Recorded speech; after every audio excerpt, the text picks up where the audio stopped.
वळतोय पुढे लाडकी बहीण योजना सुरू ठेवण्यासाठी पुन्हा महायुतीला निवडून द्या असं आवाहन अजित पवारांनी काल नाशिकमधून महिलांना केलं होतं। तर याला खासदार सुप्रिया सुळेंनी प्रत्युत्तर दिलंय। हा अजित पवारांचा चुनावी जुमला आहे, त्यांचा एवढा तरी हक्क बनतो अशा शब्दात सुप्रिया सुळेंनी अजित पवारांचा चिमटा काढला। कायम तुम्हाला साथ देणार आहेत आणि तेव्हा आपल्या बहिणी उद्याच्या काळामध्ये पुन्हा महायुतीचं सरकार निवडून येण्याच्या करता प्रयत्न करावे लागतील।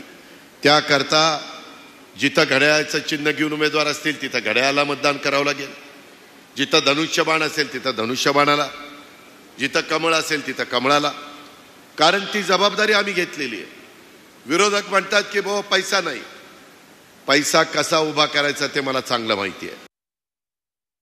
लाडकी बहीण योजना सुरू ठेवायची असेल तर महायुतीलाच मतदान करा, तरच ती योजना सुरू होईल।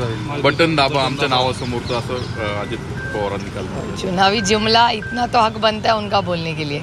तुम्ही जर थोडासा अभ्यासपूर्वक सगळ्या प्रेस फॉलो केल्या तर मला असं वाटतं भुजबळ साहेब स्वतःच म्हणत होते की त्यांनी असं बजेट प्रोव्हिजन करून ठेवलेली आहे वाटतं की ती कंटिन्यू। आणि मी तुम्हाला एक सांगते, गव्हर्नन्स इज कंटिन्युटी। किती तुम्हाला योजना सांगू जे आम्ही क्लेम करतो का? संजय गांधी निराधार योजना काँग्रेसनी केलेली आहे,